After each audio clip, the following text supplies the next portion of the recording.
الهمسات اللي في ودني كل ليلة. كان يا مكان في زمان في بنت اسمها ليلى عايشة في حي قديم. ليلى كانت بتحب تعيش لوحدها، وبس كان عندها مشكلة غريبة. كل ليلة وهي نايمة كانت بتسمع همسات غريبة في ودنها. كانت البداية بسيطة، همسات خفيفة كأن حد بيقول لها حاجة، بس مع الوقت الهمسات دي زادت وأصبحت مخيفة. في ليلة من الليالي وهي نايمة سمعت همسات بتنادي اسمها ليلى ليلى. قعدت فزع بصت حواليها في غرفتها، مفيش حد. قلبها كان بيخفق، حاولت تهدي نفسها وفكرت إنها مجرد تخيلات، لكن الهمسات استمرت.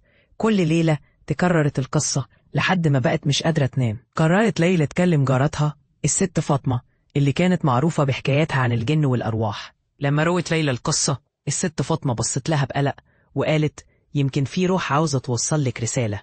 قالت لها حاولي تسأليها يمكن تلاقي حل. في ليلة تانية وهي نايمة همست الهمسات تاني. ليلى قامت وقالت انت عايزة تقوليلي حاجة؟ الهمسات زادت وبقت واضحة، ساعديني. ليلى حست بشيء غريب، كأن الكائن اللي بيكلمها محتاج مساعدتها. فكرت ليلى في الموضوع وقررت إنها تعمل حاجة. راحت لمكتبة الحي وفتشت عن كتب عن الأرواح. لقيت كتاب بيتكلم عن روح امرأة اسمها عزت اتعرضت لموقف مأساوي زمان وفضلت محبوسة في المكان. قررت ليلى إن هي تحاول تساعد الروح دي. في ليلة بعد ما قرأت عن عزت همست الهمسات تاني. ليلى أنا هنا. ردت ليلى أنا هنا عزت، قوليلي أنت عايزة إيه؟ الهمسات كانت بتناديها والمكان بدأ يتغير، الإضاءة ضعفت والجو بقى تقيل. حست ليلى برعشة بس قررت تكمل. قالت أنا عاوز أساعدك، قوليلي إيه اللي حصل لك؟ فجأة الهمسات بقت واضحة أكتر. خنتني خنتني. ليلى اتخضت، كانت عزات بتحكي عن خيانة من شخص كانت بتحبه وإزاي الروح دي محبوسة بسبب الحقد والألم. ليلى قررت إنها تحاول تساعد الروح بس كانت خايفة. كل ليلة كانت بتسمع الهمسات بس في كل مرة كانت بتخاف تكمل. وفي ليلة الهمسات بقت صراخ ساعديني خلاص كفاية. ليلى حست إن الورد نفد ولازم تتصرف. جمعت شجاعتها وقررت إن هي تعمل طقوس معينة عشان تحرر الروح. جابت شموع وبقت تقرأ آيات من الكتاب.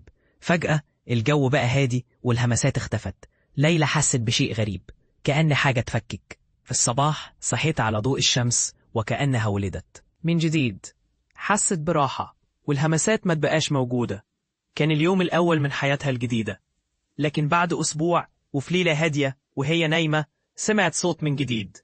الصوت كان واضح. شكرا ليلى. قلبها قفز من الفرح، لكن في نفس الوقت حست بشيء غريب. هل الروح اتفكت فعلا ولا هي لسه موجودة في حياتها؟ وفي الليالي اللي بعدها بدأت تسمع همسات تانية، همسات من الماضي، همسات من الخوف. الروح اتحررت بس الكائنات اللي في المكان بدأت تظهر وكأنها كانت مستنية دورها. همسات جديدة بتقول ليلى احنا هنا. وبدأت رحلة جديدة من الرعب. من ساعتها ليلى عاشت في رعب مستمر. كل ليلة الهمسات بتزداد والأرواح بتظهر، وكل ما تحاول تهرب من الماضي الماضي كان بيرجع لها تاني. وفي كل مرة كانت بتسمع ليلى احنا هنا وبتعرف ان مفيش هروب. وابتدت القصة كل ليلة همسات جديدة وأرواح جديدة، ولحد دلوقت محدش عارف إذا كانت ليلى هتقدر تعيش بسلام ولا هتفضل محاصرة بين الهمسات.